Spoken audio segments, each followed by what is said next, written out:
The St. Augustine Light Station is an active working lighthouse in St. Augustine, Florida. Hello! Bid our father, the Sea King, rise from the depths full foul in his fury. Black waves teeming with salt foam to smother this young mouth with pungent slime. For a little bit of history, the current lighthouse stands at the north end of Anastasia Island and was built between 1871 and 1874. The tower is the second lighthouse in St. Augustine, the first being lit officially by the American territorial government in May 1824 as Florida's first lighthouse. The current lighthouse tower, originally first-order Fresnel lens, and the light station grounds are owned by the St. Augustine Lighthouse and Maritime Museum Incorporated, a non-for-profit maritime museum.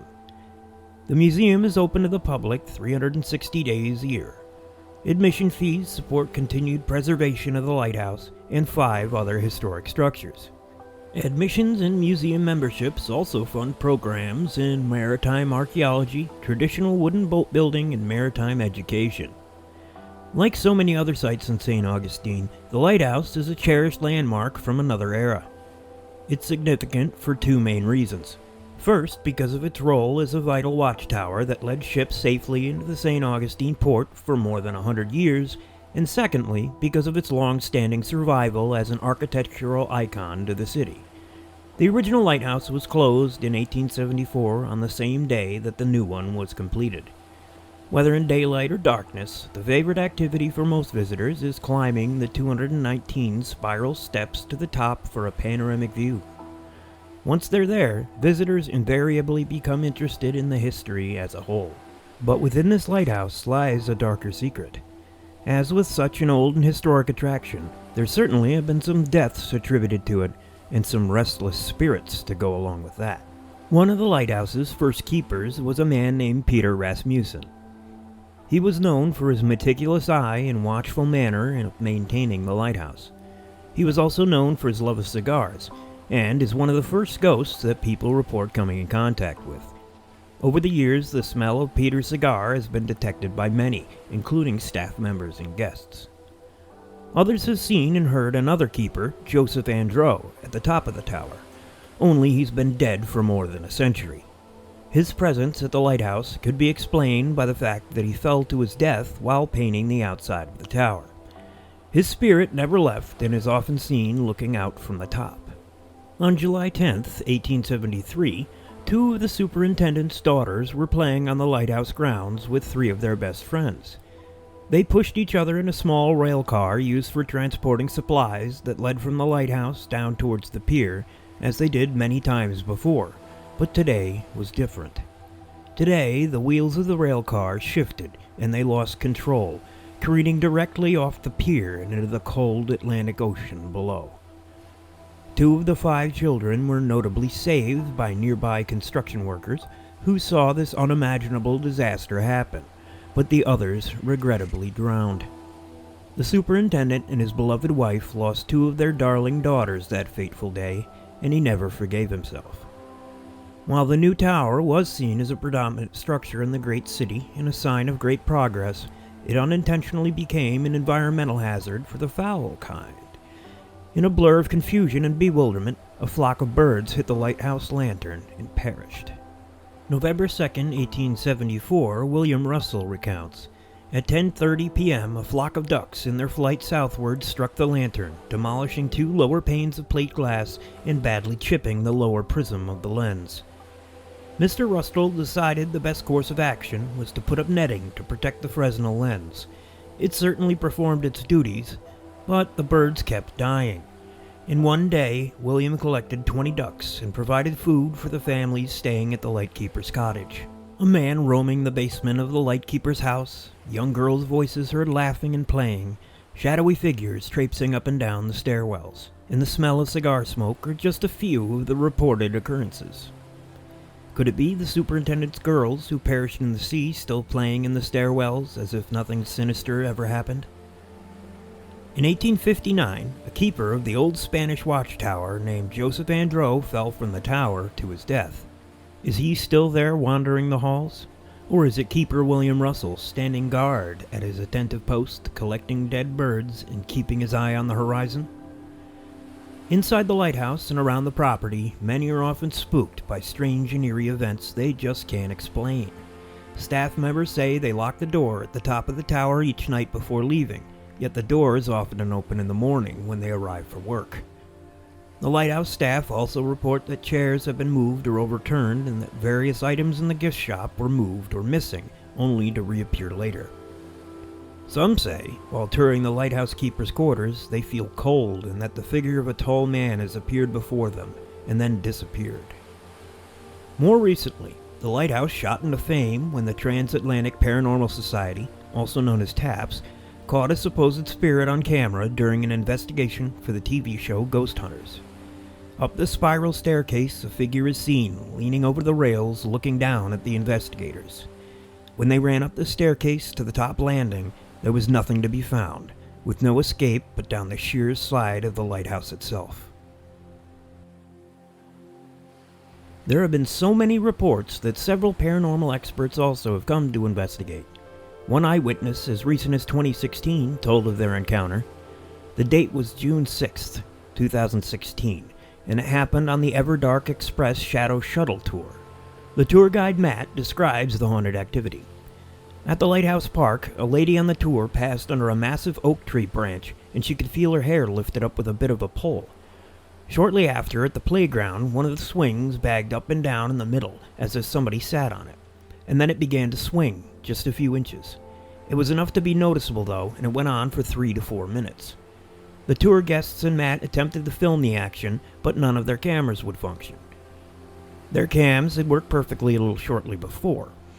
Interesting is that it was well documented for spirits to be fueling on energy by draining electronic equipment of batteries.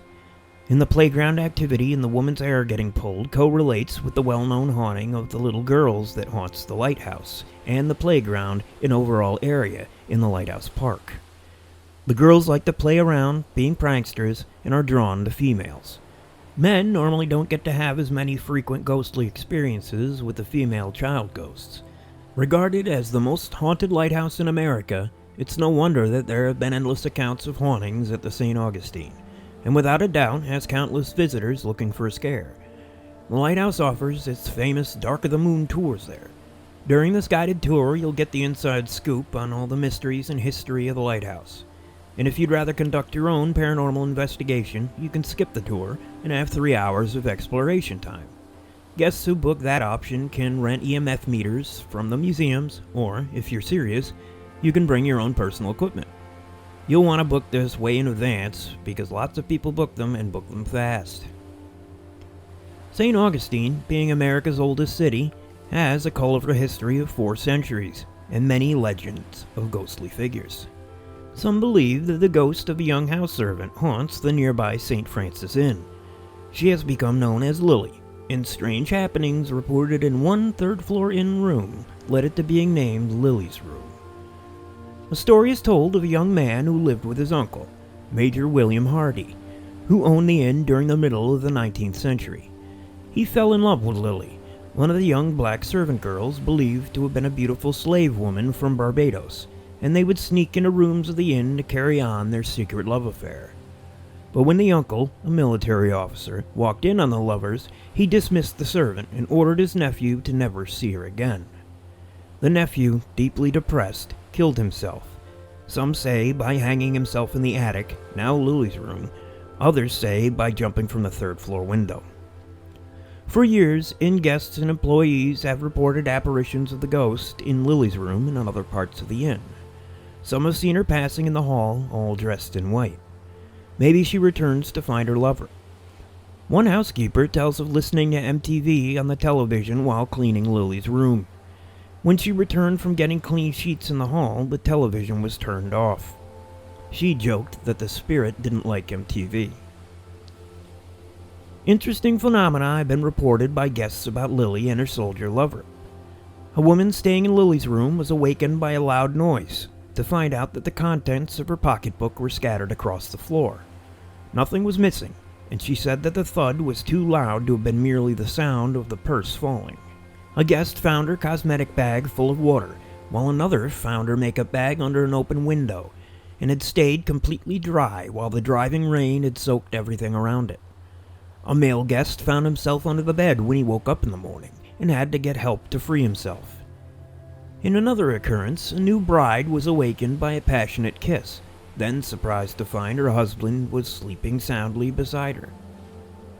Other reports include sightings of a hand on the railing of the back stairs, a ghostly figure dressed in white passing in the halls, split-second sightings of spirits, frequent sounds of whispering and moans, lights and coffee makers going on and off unassisted, radio stations being changed as witnesses watched, locked doors found open, shower water which comes out hotter and hotter no matter how much cold is added, falling books, moving pictures, icy cold touches, covers being removed, and female and male apparitions. Some psychics who have been to the inn conclude that Lily and her lover have not been united in the afterlife, and they haunt the inn instead. Was it the resident ghost who caused a disturbing evening for another guest? He and his wife were staying at the inn, but in another room other than Lily's room. His wife fell asleep quickly, but he had trouble. A strange sensation overcame him suddenly when he said he felt like someone was entering his consciousness, without seeming either good or evil. He left the room to see if a short walk would help, then returned to bed only to have the same feeling overtake him, and he attempted to allow it to become stronger. After what he thought was a long time, he shook off the feeling and went on another walk and had some coffee, finally returning and able to fall asleep. Fortunately, the recalled paranormal events at the St.Frances Inn have been described as friendly, though sometimes mischievous, but not harmful. Many others describe their apparitions as being pleasant, not disturbing. Many guests are attracted by the possibility of a ghostly encounter. Either way, if you go for the history or the restless spirits, the St. Augustine Lighthouse and the St.Frances Inn definitely deserve their spot in the Unknown Files. If you like what you heard, please consider leaving a like and subscribe if you want to. And don't forget to join us this coming Friday for another episode of The Unknown Files, here on Unknown Territory.